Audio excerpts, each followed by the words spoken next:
Okay, I know you're probably asking, what is this all about? Well, stick around for today's episode of Life's Potluck Buffet, and I'm going to tell you all about how the opposite of lack is lack. Huh? I'm John Paulus. You're listening to Life's Potluck Buffet only on YouTube. If you're enjoying Life's Potluck Buffet, please subscribe. Please like the videos that you like. And now, if you have a Brave browser, you can contribute to the support of this creator by contributing basic attention tokens. And I greatly appreciate all the support. And thank you for listening. Okay, so what am I talking about when I say the opposite of lack is lack?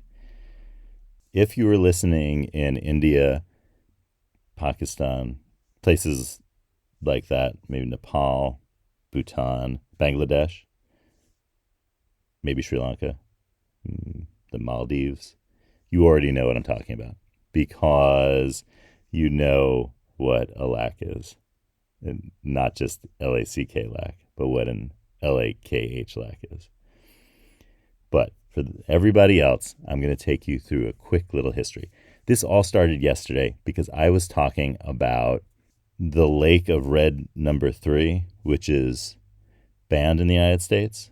And if you want to know more about the food coloring and lakes, not the body of water lakes, but the lake, meaning a pigment, then watch yesterday's episode, which has everything to do with the idea that some numbers you eat and some numbers you don't. It has to do with food coloring, what is allowed in terms of food dyes, artificial food dyes.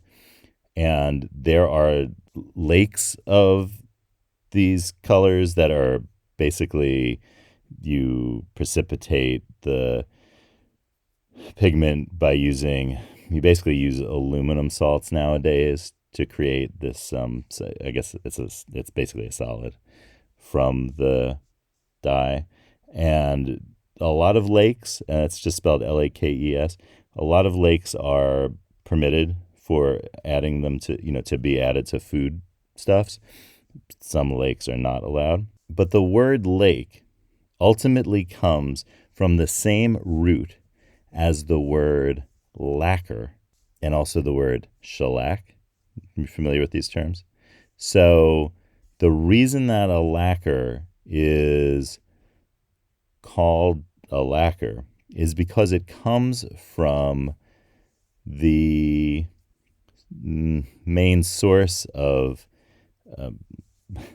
the dye and wax that are secretions of the Carya lacca, which is an insect.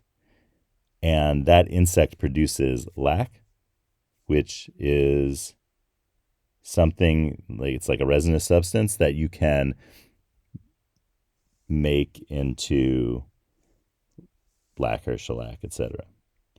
And the shellac is the shell form of lac. So it's like flakes of lacquer is shellac. You see, that's where the word comes from in English. Lacca, which is the species, comes from a Sanskrit word, laksha, which is or became at some point the word for the number 100,000. Supposedly the lacca, the insect, because these scale insects kind of are present on branches in the hundreds of thousands, that is why they get associated with this number. That's apparently the connection, is that they're great multitudes, 100,000, great multitude. That is how these scale insects work. They can just cover branches of the trees that they live on. So and they secrete this wax and the dye in lac, and then you collect the lac and you refine it into maybe pellets that don't have the insect parts in it, right? Because you don't want the insects in it, or as little insect as possible. You just want the You want the resin, the wax. And so then what you do is then you have a kind of you can make it into the flakes, and then all of a sudden you have the what you use to create shellac. So that's where we get the idea of lacquer, shellac, anything with lac that has to do with these Caria lacca insects, the dye and wax that they produce.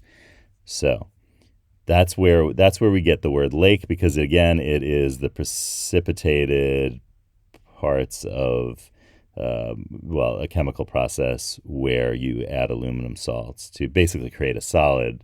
So you can see why this kind of solid dye would be like a lac, right? But the word got anglicized and it became lake. So lake of red number 40 is pronounced the same way as the body of water, the lake. Now, laksha still stuck around in languages that come from Sanskrit and all of these Indic languages like Hindi, and that those languages still have the word lakh in them to mean 100,000. And now on the thumbnail for today, you could see the way that lakh is written using the Indic numbering system. And that Indic numbering system doesn't do commas the same way that they're done in other numbering systems. So for example, in the numbering system that I use, 100,000 is written 100, comma 000. But in the Indic numbering system, numbers that are greater than 1,000 have 2 zeros before the commas. So basically, as you go out, instead of having threes, as I just described in the numbering system that I'm familiar with and use on a daily basis, and many of you I know out there also use it on a daily basis, where you have 100, comma 000. So you have 3 digits. The Indic numbering system puts a comma after that 1 because it only sees the 2 digits as being important to kind of establishing the different amounts, so that you actually have the ability to say 1 lakh. 1 lakh is 1, comma 00, comma 000, right? Because the thousands place, that's always going to be 3. And then all of a sudden, when you get higher than that, when you get to hundreds of thousands, then you have 2. Same thing with the millions. So the other big number that gets used, and you'll see it in articles, news articles, on news reports in the various countries that I mentioned at the beginning of the episode, like India, for example, most of all. And you'll see lakh, and you also see the number crore. Crore is 10 million.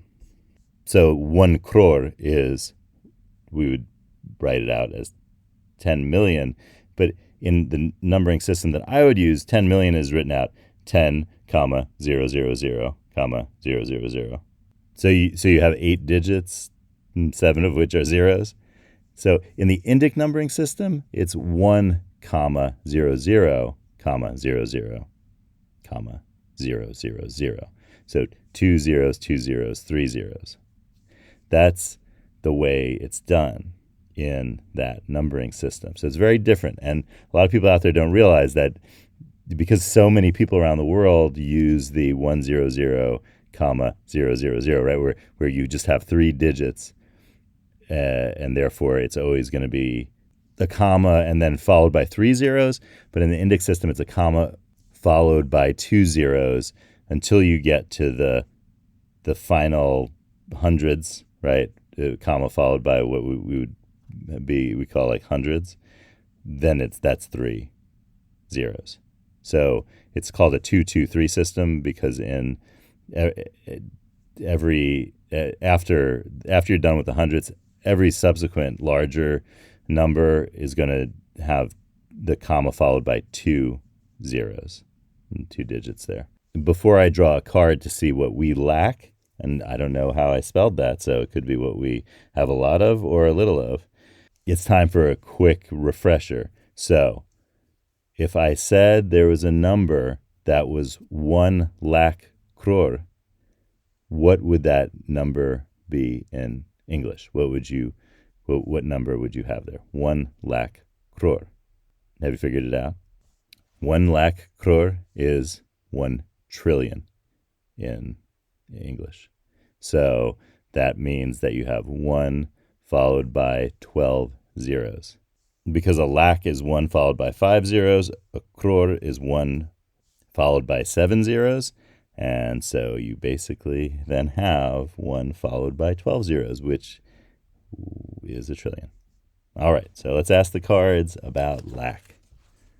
We don't know which one yet. We'll find out in a second. So yellow lemons, blue dumplings, magenta noodles, cards, tell us some things.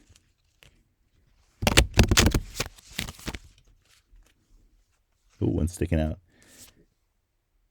It's find your people. So this card 43, knowing who to work with and who to work for informs what you need to work on and where. Find people with whom you resonate and can truly work collaboratively. Speak with trusted people connected to your work communities too, and see where this leads you. I think then we can really formulate that in this way. If you have a lack, L-A-C-K, of people in your life, find a lakh, L-A-K-H, of people to share your work and life with. Hope you have a great day, and I'll see you tomorrow on Life's Potluck Buffet.